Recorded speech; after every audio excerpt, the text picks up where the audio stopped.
الياش بتاعتها تتشغل.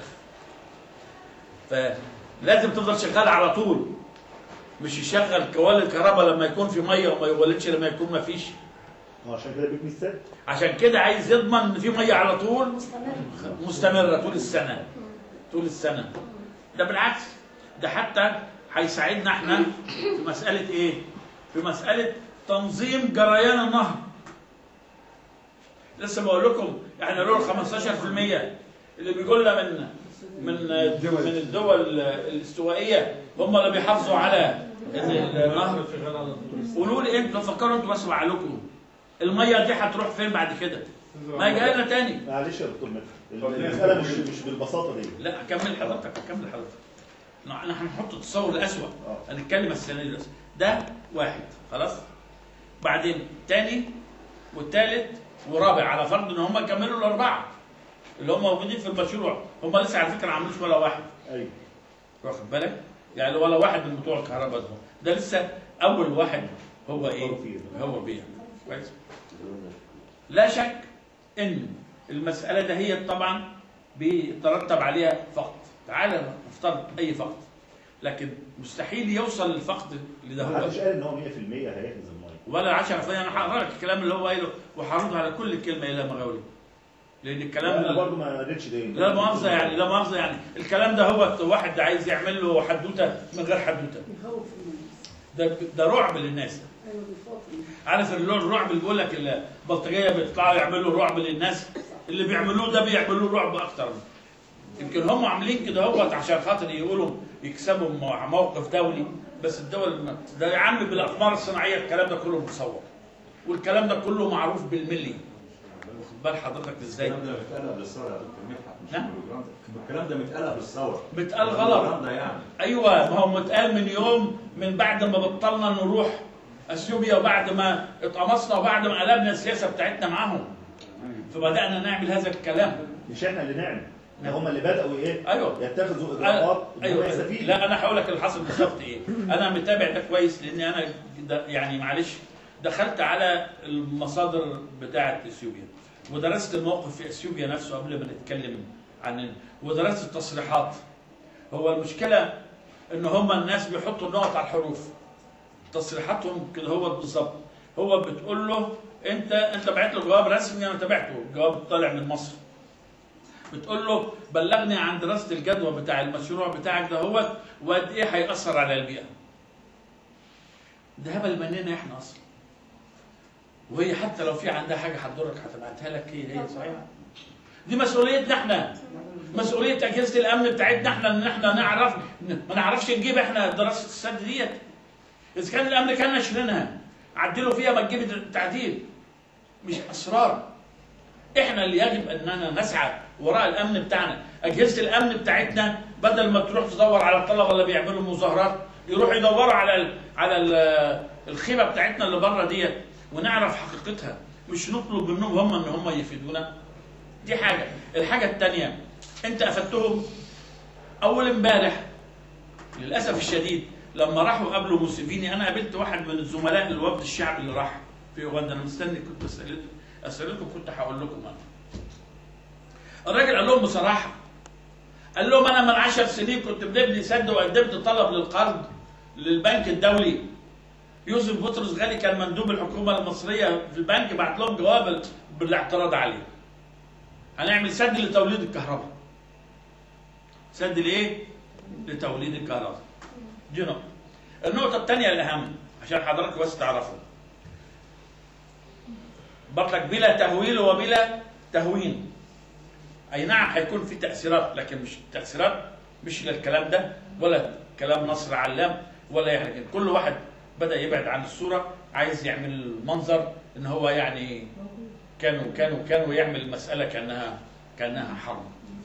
الميه نازله محدش يقدر يمنعها، بتعدي على توربينات بيتبخروا شويه نتيجه الاحتكاك والدوران وبتاع. انتوا عارفين حضراتكم لازم هيكون في يعني والباقي هينزل يصب تاني. هينزل يصب تاني، وبدل ما كان بيجي لك انت في فتره الفيضان بس، لا ده هيفضل الامداد على ايه؟ على طول العام. هيفضل الامداد مستمر، مش رغم ان الامطار موسميه، لكن هم نتيجه الحكايه دي ما عرفوش يمولهم وانت اعترضت، راحوا هم جابوا منين؟ من الصين. ونفس الحكايه السد العالي، لما انت السودان اعترضت خلت الاتحاد السوفيتي يجي يمول، ولما كانت حلوه لك ودلوقتي بقت وحشه لهم، البنك الدولي انت معترض على انك تعمل، طيب اوكي اعترض، راحوا هم جابوا من الصين. لا مؤاخذه مش هم اللي بدأوا، انت عملت كده الاول، واخد بالك؟ تبقى حلوه لنا. مش دي القضيه يا دكتور، انا ما بقولش ان هي وحشه لهم وحلوه لنا او العكس. القضيه ان هناك حكومه في ظل سنوات زي ما كانت ظهرها لافريقيا، فظهرها لافريقيا ده لابد له من ايجاد حل. انا هسحق هو بيقول لك من سنه لابد من ايجاد 55 حل. لما حصل الاعتداء على حسني مبارك في اثيوبيا، من ساعتها تقريبا ما فيش علاقات تقريبا.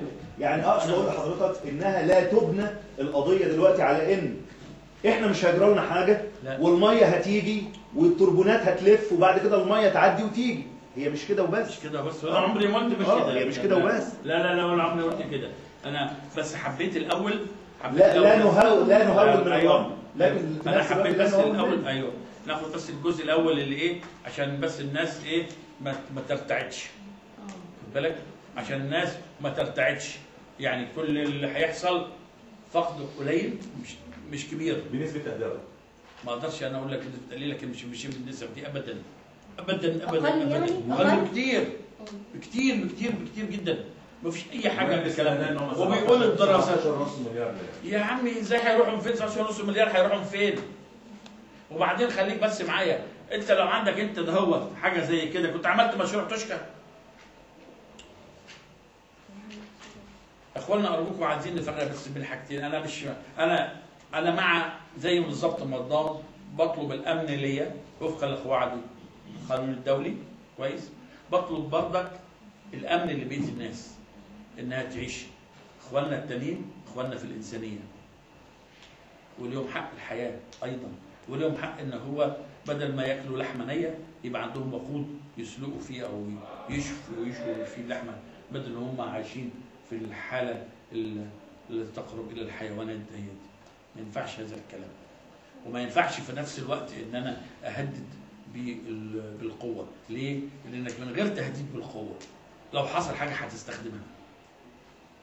انت بتتكلم عارف زي بالظبط زمان الاتحاد السوفيتي وامريكا يقول لك حافه الهويه، يهددوا وبعدين ما يحاربوش، يقول لك يا سلام بكره هيضربوا بعض بالقنابل الذريه وما يحصلش حاجه، لانك انت بتوصل لمرحله حياه او موت.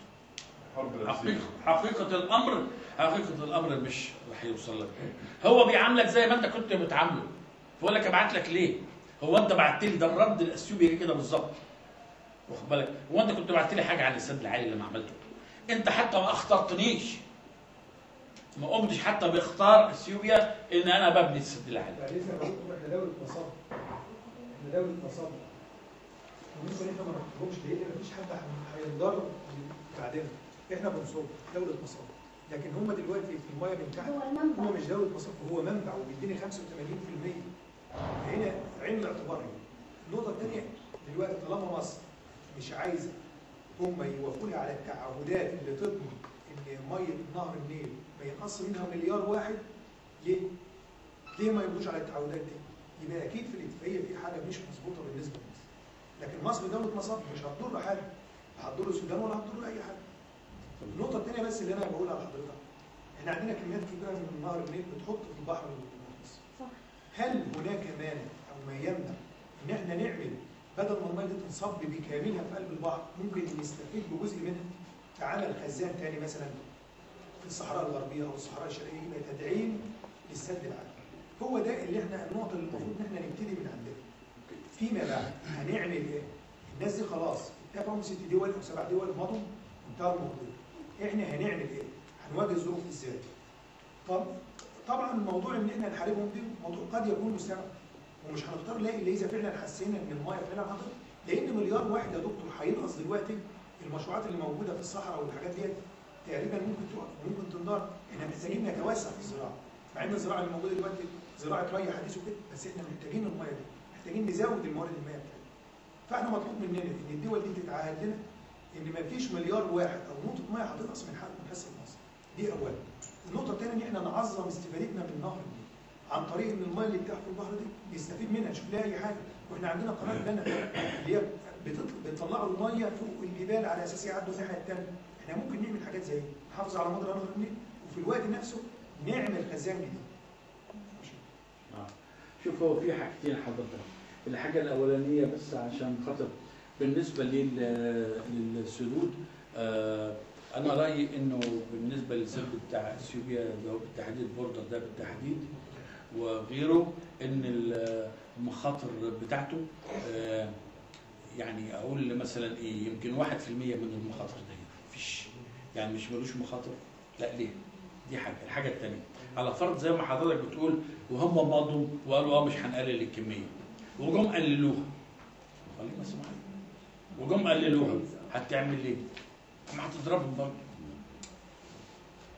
طب ليه بقى؟ يعني خليك معايا، انتوا بتناقشوا حاجه حياه او موت، ميه، واخد بال حضرتك ازاي؟ على فرض كلهم مضوا لك وعند الجد ما عملوش، هتعمل ايه؟ هتقول لهم انتوا ماضيين؟ تروح المحكمه؟ ولا ساعتها هتروح تجيب الميه بالعافيه؟ حتى لو ضربنا في الوقت ده هيبقى الضرب ليه مبرر. سيد الفاضل، سيد من يمتلك القوه يجد المبرر. العلاقات الدوليه كده، من يمتلك القوه يمتلك المبرر. احنا لسه هنفضل هبل نقول لهم المبرر مش مبرر وهم يضربونا على قفانا ويطلعوا بعد كده 50 مبرر، يقول لك لا ده ما كانش فيه كيماوي وما كانش فيه قنابل ذريه بعد ما كسروا البلد. اللي من يمتلك القوه يمتلك المبرر. امتلك انت القوه الخشنه، وما حدش هيفكر انه يعملها، انه يزيك ولا يقلل منك متر واحد. لكن طالما انك انت مستهجنهم وطالما انك انت ضعيف ودول العالم كانت بتضربك على طوال 30 سنه، فلا بد يطمع فيك كل الناس الصغيره دي. لكن انت النهارده وانت في موقف قوي وتمتلك القوه الناعمه والقوه الخشنه الاثنين مع بعض، فكرك حد منهم يقدر يفكر يعمل حاجه زي كده؟ العلاقات الدوليه يا ابني بتتبنى كده، علاقات قوه، وعلاقات القوه تجد بعد ذلك كل مبررات الناس هتدي لك تعظم سلام، حتى لو كانت مبررات غير مقبوله عقليا. العلاقات الدوليه حاجه ودي حاجه. ده شق. الشق الثاني، ما حد سالني بنعمل ايه بال 55.5 مليار قبل ما نتكلم. اعلى معدل في العالم بتاخدوا نباتات زراعه اللي بيتعمل في مصر.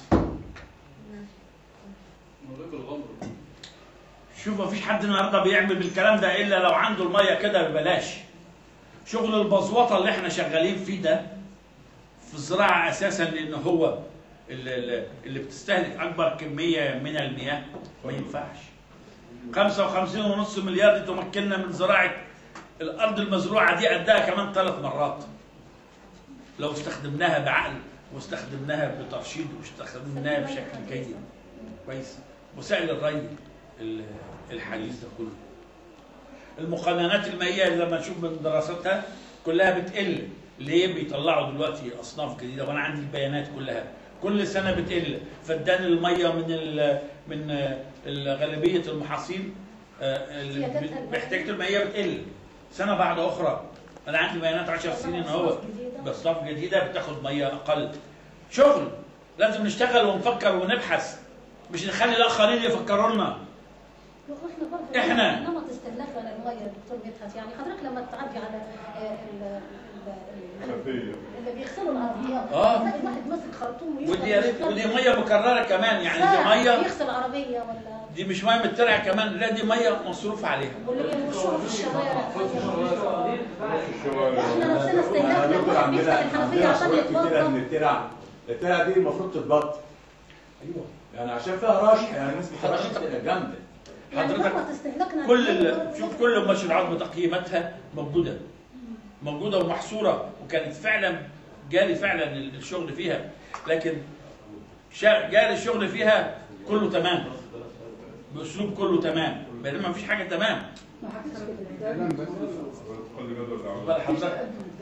لكن لو نفذت كل ده هو هيبقى حاجه ممتازه جدا.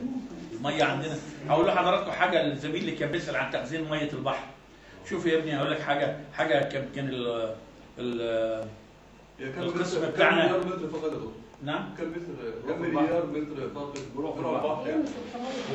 في البحر. لا في البحر حاليا مش كتير حاليا، حوالي 3 ل 4 كويس. لكن كان اتعمل مشروع، قدم مشروع لتخزين المياه في البحيرات الشماليه، سمي تعذيب مياه البحيرات، جعلها مياه عذبه بدل ما هي شاروش، يعني مختلطه بين المالح كويس. وقدمته وزاره الري، واتعرض جه على الله يرحمه الدكتور عثمان الكولي، وشاف المشروع وكل حاجه، وهو كان له وجهه نظر كويسه في المشروع. لكن للاسف الشديد لما اتعرض بعد كده في وزاره الزراعه اعترضت عليه. ليه؟ قالت ده هيغير الايكولوجي بتاع الميه. يعني ايه؟ يعني هيغير التركيبه السمكيه اللي موجوده هناك. يعني بدل ما هياكل بوري هياكل دينيس، او بدل ما هياكل مش عارف ايه. خلي بالكم بقى التخزين ده، هو عارفين كان هيعمل ايه؟ على مدى ال20 سنه اللي هم تلت البحيرات اتردم واتزرع واتباع بملايين الجنيهات للعصابات اللي هناك، وما زال بيتم ده لحد النهارده. لكن لو كان ارتفع التخزين فعلا ما كانش الناس اللي ما عندهاش بحيرات يا اخواننا بتعمل بحيرات صناعيه، واحنا ربنا مدينا البحيرات الطبيعيه دي وبنردمها. نعم بوص بالهدف. ايوه انا بقول ده تمهيد، تمهيد لرسمها، ده تمهيد بعد كده هو للردم. ده كله متصور بالاقمار الصناعيه، والمساحات المعتدى عليها كلها معروفه. اسماء الاشخاص اللي هم معروفين، لان المساله بتكلف كتير، عايز حد يصرف وبعدين يزرع ويبيع ويأجر ويقول لك وضع يد. واخد بالك؟ راحت نص البحيرات بتاعتنا عشان خاطر، لكن المشروع كان فعلا مشروع واعدته وزاره الري. واخد بالك؟ لتعذيب البحيرات ويبقى في عندك تخزين ميه في الشمال. في مشروعات كتيره جدا ممكن تتعمل، مشروعات تطوير الري عديده عديده عديده. احنا بنبذر في المياه تبذير غير عادي. انا مش بقول معنى كده ان احنا ما نقولش للسوري ده ما تبنيش وان احنا ما نعملش ده. خلي بالكم في فرق بين ان انا زي ما بقول لكم احنا بنتعامل، احنا بنتكلم هنا عشان نعرف الحقيقه، لكن بنتعامل ازاي بره بقى اقول لكم بنتعامل ازاي. طب شوفوا الخيمه الثقيله، حصل خلاص الانفصال بتاع جنوب السودان كويس، وهيتنفذ في شهر يوليو اللي جاي. احنا عملنا شويه خطوات كويسه، ورحنا فتحنا كليه زراعه هناك في جوبا وبتاع، وعملنا خط طيران بين جوبا القاهره. اول خط طيران في جنوب السودان اشتغل شهر ونص، من 3 ايام وقفوا الخط. ليه وقفوا الخط؟ قال لك اصلك بيشتغل ب 20 راكب بس احنا بنخسر. يخرب بيتك، ده امن قومي ده. احنا لسه بنقول نحسن الدنيا. الطياره الدوليه الوحيده، طياره مصر للطيران اللي بتنزل مطار جوبا، يوم ما بتنزل الناس كلها بتتلم وهي بتتفرج على الطياره المصريه اللي بتشيل الركاب رايحين جايين مصريين وغيرهم. من 3 ايام وقفوا الخط، او من 5 ايام تقريبا، بس انا سمعت ان هم رجعوا الخط تاني. على يعني رجعوا الخط كويس. انا اللي عايز اقوله ايه يا اخوانا؟ اللي عايز اقوله ده هي القوه الناعمه اللي احنا يجب نستخدمها. ده امني القومي. عايزين نفتح علاقات ما بين شفت بقى ازاي؟ انت بدل ما تصرف دبابات وتصرف تقول لي روح اضرب السد، لا تصرف بخط طيران شويه بنزين بتاع طياره، كانك طلعت طيارتين حربيتين عملوا مناورات قعدوا يتدربوا العيال ونزلوا. ما بيحرقوا نفس البنزين اللي بتحرقه الطياره الثانيه. لكن يجب ان العقليه بتاعتنا هي اللي تتغير في التعامل مع الناس. بس احنا في السنه مثلا اللي ما عندناش، كانش في عندنا طلبه السنه دي، ما جابوش ليه الطلبه لا فقط؟ ما احنا موجودين وبندرس. مدرجاته موجوده، المعامل موجوده. تخيلوا انتوا لو كنا خدنا مثلا في السنه ده هي اللي احنا ما خدناش، احنا واخدين كام طالب سنه اولى؟ 20 30 طالب. الكليه دي كانت بتاخد كل سنه 1000 طالب.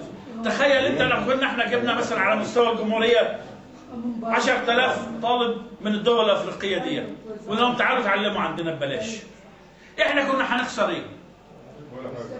كنا هنخسر ايه؟ ولا حاجه. احنا بندرس كويس ازاي؟ ده اللي احنا حضراتكم بنقوله. وزاره الخارجيه في حاجه اسمها صندوق الدعم. صندوق الدعم ده بتبعت اساتذه بتدفع له، يعني بيقبضوا بس من وزاره الخارجيه. كويس؟ ليه ما يدعمش ده؟ ليه دوت ما يدعمش؟ دعموه شويه يا جماعه بتوع اسكندريه مع تشاد. كويس؟ ولحد النهارده بدات السعوديه تشتغل شويه وقالت خلاص هنعمل لكم جامعه هناك عشان تدرس بالايه؟ باللغه العربيه، لان هناك التدريس بالفرنسيه. كويس؟ فيبقى في ايه؟ عمليه توازن يعني يجب ان تعود العلاقات الثقافيه بالهداوه، مش نروح نعمل شغل الجنان اللي احنا بنعمله، ونبطل التعالي على هذه الدول. ابناء هذه الدول في منتهى الطيبه وبيحبوا المصريين بشكل غير عادي. يجب ان احنا ما نفقدش ابدا الميزه دهيت. الراجل قالها بالنص للزملاء اللي هو يورو موسيفيني اللي هناك، قال لهم مستحيل احنا نفكر في يوم ان احنا ننزل مصر. دي مصر اللي عملت وعملت وعملت وعملت وعملت. الناس الكبار اللي هم من سننا هناك هم اللي فاكرين ده هو، لكن الشباب بتاع ما يعرفش الكلام ده. يعرفوا منين؟ ها؟ فلازم انك انت ايه؟ تجدده مره ثانيه. نقطه مهمه قوي حبيت اقولها لكم بقى يا اخواننا. موضوع الكهرباء ده لو تم احنا هنشتري كهرباء من اثيوبيا رخيصه، وهذا الاتفاق موقع عشان بس تعرفوا، اتفاقيه موقعه بيننا وبين اثيوبيا. معلش معناتها في خط كهرباء هناخد احنا حوالي 1000 ميجا واط منه، والسودان حتى السودان 1000 واحنا هناخد 2300 ميجا واط من شبكه الربط. تعرفين يعني ايه الربط الكهربائي؟ اوغندا زي اثيوبيا عندها امكانيات المساقط المائيه كثيره جدا، فممكن تعمل توليد كهرباء. بعدين تتعمل شبكه واحده للكهرباء. لما يكونوا هم عندهم في اوقات الذروه عندهم هم عايزين كهرباء مننا ممكن يسحبوا مننا، والعكس صحيح. هم اصلا ما عندهمش كهرباء كتير، والكهرباء بتتولد طلع استخدمتها او ما استخدمتهاش، فيتعمل شبكه ربط كهربائي بين الدول الافريقيه حتى بين الدول الاثيوبيه. لان لو عملت فعلا الاربع سدود دول هم هيبقى عندها كهرباء هي مش عايزاها، هتعمل بيها ايه؟ هتبقى فائضه. هذه الكهرباء الفائضه ممكن السودان هتشتريها منها، وبعدين احنا ايضا ممكن كل جنوب الصعيد مثلا يعتمد على الميه على الكهرباء دي. حاليا في شبكات بتتعمل، في مشروع مع السعوديه بنفس الطريقه، في مشروع مع الاردن شغال حاليا وصل لحد سوريا، شبكات الربط الكهربائي اللي هو اثناء الذروه عندهم في السعوديه بالنهار عشان يشغلوا المكيفات، اثناء الذروه عندنا احنا بالليل عشان التكيفات والتلفزيونات والسهر الصبح. يعني شعب سهير، هم هناك بيشغلوا الوضع مختلف، فممكن بالنهار احنا نديلهم وبالليل ناخد منهم. هذه شبكات الربط الكهربائي، وفي اتفاقيات موقعه ولكنها غير منفذه غير مفعله. فبيقول لك انتوا اللي مش بتفعلوها. يعني هو المساله، وفعلا هم الطرف الاضعف اللي هم غلابه ما حلتهمش حاجه. فمعتمدين على الايه؟ على تنشيطنا احنا لهذه الموضوع. طب ما صحه الكلام اللي هو بيتردد اعلاميا؟ من ناحيه ايه بالتحديد؟ من ناحيه يعني الاعلام يعني عمال يتكلم على الفاضي والملام، يقول لك انتوا بتبيعوا لنا الميه، احنا هنبيع لكم البترول، او انتوا بتبيعوا البترول هنبيع لكم الميه. يعني الكلام ده بيخوفنا برضه. الكلام ده كله ده هو اولا موضوع بيع المياه موضوع مرفوض تماما. موضوع مرفوض تماما ولم يحدث ابدا. خد بالك، هو اللي حاولت تكسر القاعده دي تركيا، ومع ذلك ما تمش المشروع. ما تمش المشروع. كانت عملت حاجه اسمها شريان السلام. شريان السلام اللي هو ايه؟ هم يدونا خط لدول الخليج، خط مياه من تركيا، وهم يدوا لهم خط بترول.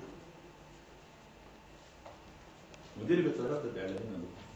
انا بقول لحضرتك انا مش متابعه اعلاميا، انا متابعه وثائقيا. والتاريخ الاتفاقات وازاي انتهت، كل ده ما تمش بعد كده. هو تركيا عملت سد عندها هي عشان زراعه سهل الاناضول. كويس؟ وبرضك نفس الفكره السنه الاولانيه، بس هي عملت فيها ايه بقى؟ سوريا والعراق وقتها قلبوا الدنيا. فتعمدت تركيا انها تملى الخزان بتاعها في سنه واحده. عشان يبقى الخسائر مره واحده. لا عشان تأثر عليهم، تفهموا ان ممكن اعمل كده والامور الميه ما تنفعش بالشكل اللي هو. هي كانت عايزه تملى الخزان مثلا على 5 سنين 6 سنين. كويس؟ خليته في سنه واحده. كانوا بيصوتوا، حصلت كارثه عندهم. وده صحيح، لكن بعد كده هيودوها فين الميه؟ ما لازم هتنزل، ما هو خزان لسعه. وبعدين دي مورد متجدد، مش زي البترول مورد ناضب.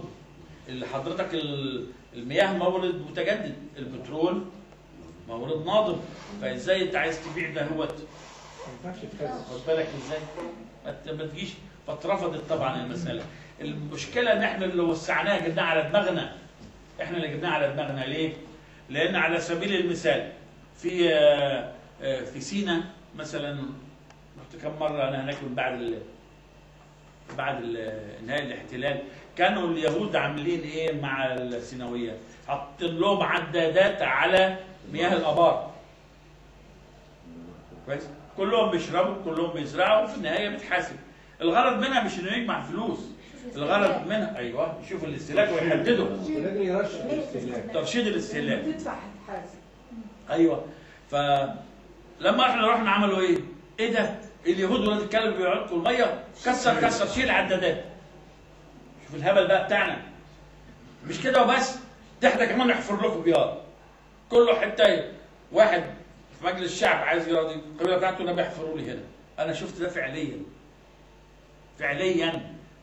الابار اتحفرت بعشوائيه من اجل ارضاء قبائل وقبائل اخرى. والميه ودي ميه جوفيه تجددها صعب. ايوه تجددها صعب. زي ما بيحصل هنا في الدول يا اخوانا. ايوه احنا ادارتنا، انا عايز اقول ان ادارتنا لمواردنا المائيه اداره بالغه السوء. سيئه.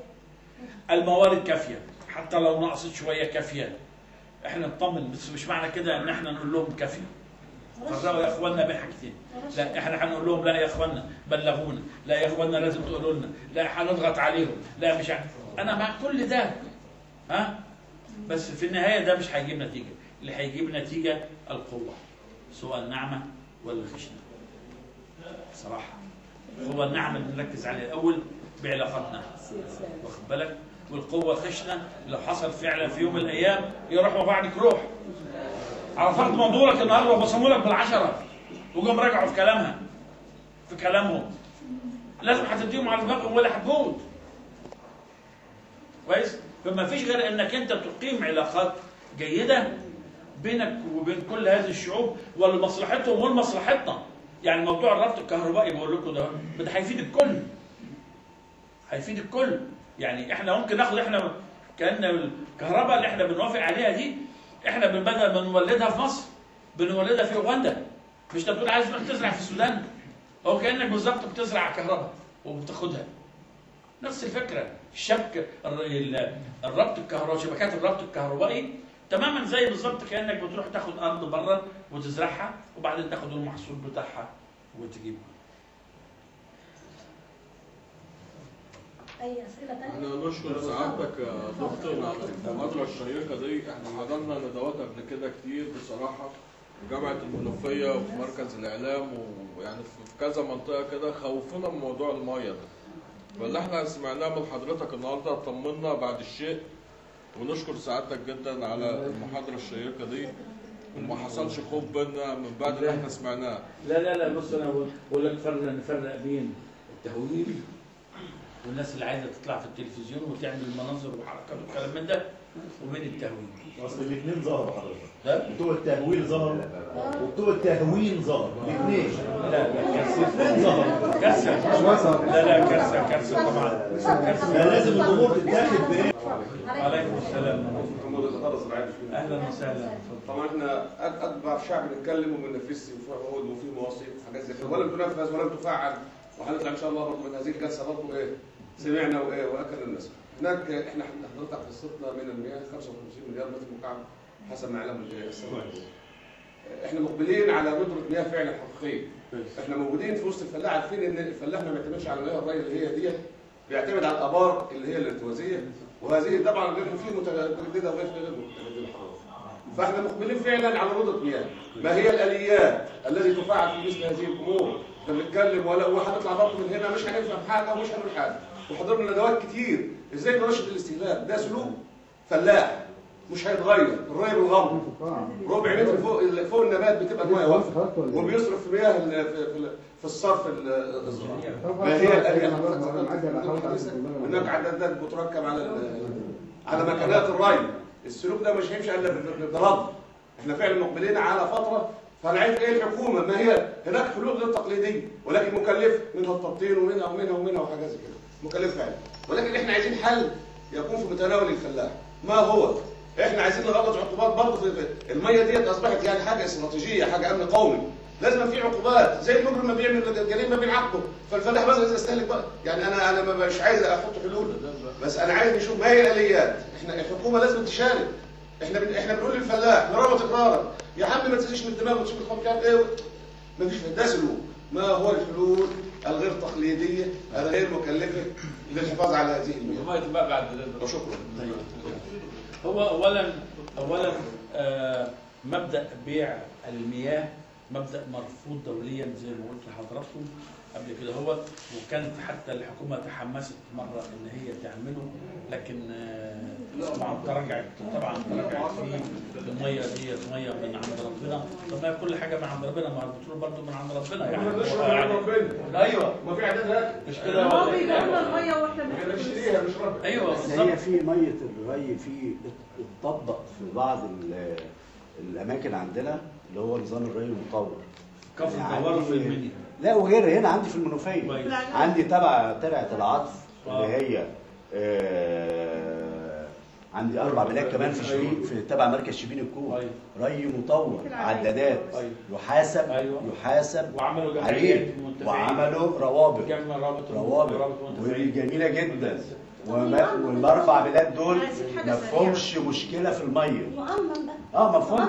هو المفروض اللي انا كنت سمعته ان وزاره الري مع الحكومه لما الرئيس السابق جمعهم وقال لهم في خلال 10 سنين يتم الانتهاء على مستوى جمهوريه مصر العربيه كلها اللي هو اتباع نظام الري المطور.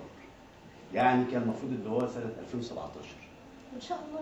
الله اعلم. ما هو 2017 احنا لا السلحفه نزل التحليل. يعني الخطوه اللي المفروض تتبني في 5 سنين بنبنيها في 100 سنه. من 100 سنه طبعا هتبقى يعني هي. بس انا عايز اقول لحضراتكم حاجه، ان فعلا الجزء الملقى على عاتقنا احنا وعلى مسؤوليتنا احنا اضعاف اضعاف اضعاف الملقى على الاطراف الخارجيه. بقول لكم كده بمنتهى الامانه. وهو احنا بنحضر ندوات بيقولوا لنا المشاكل، لكن هناك الناس الكبيره بتقول كله تمام، مفيش اي مشاكل ومفيش اي حاجه. ما هي خلاص بقى.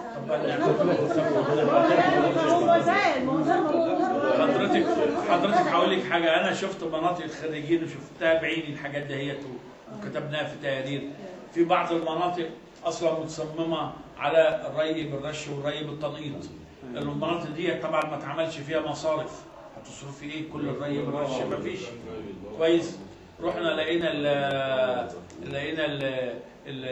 النقطات بتتسد، بدل ما يغيرها بدل ما يعمل حاجه. عارفه عملوا مين؟ كسروا الماسوره خالص وبقى ياخد ذره وبيرمي. تخيلي بقى غير ده كله بيرمي بالغمر، وبعدين نص زمايله في نهايه الترعه ما فيش ميه. لان المرصود الكميات اللي هي المؤنن عشان خاطر لحد المساحات دي. المشكله دي موجوده في اللي هم عملوها في البلاد اللي هي معموله هنا في العجايزه، في المشكله دي يعني عمل التخطيط ده والعداد والحاجات، لكن باقي قال لك ما فيش كفايه والباقي الارض ما بتترويش. شوف ازاي يعني انا لو سالتيني انا عن رايي الفلوس اللي اتحطت في مشروع تشكى ده كانوا يطوروا بيها الري كان بقى افيد احسن مليون مره. بدائل يعني ما هو اصلك المشكله زي ما بنقول ايه؟ ما بيحاولوش. احنا تشكى ده كنا نايمين بالليل قمنا الصبح لقينا بيقول لك تشكى، ورغم ذلك صاحبه بيدافع عنه دفاع مستميت. حاجه غريبه جدا. ويشنقوني لو ما زرعتش حاجه غريبه جدا. هي المساله مش انه مع التكنولوجي النهارده كل حاجه ممكنه، لكن احنا كبلد فقيره في حاجه اسمها الاولويات. مين اهم من مين؟ النهارده تطوير الري حضراتكم بتتكلموا عليه، انا ري كان اهم مليون مره من الايه؟ من الفلوس اللي اتحطت في التشكى دي. تطوير الري ده هيوفر لي الميه ان انا ازرع مكان تاني. بالظبط كده. الاولى ان انا اوفر وبعدين استصلح. بالظبط. مش استصلح وبعدين ادور على الميه هنا وهنا. لا مش وصلنا اي اسئله اخرى؟ هي حضرتك موافق الشكر للاستاذ الدكتور مدحت مصطفى ونحن نلتقي في مرات قادمه ان شاء الله.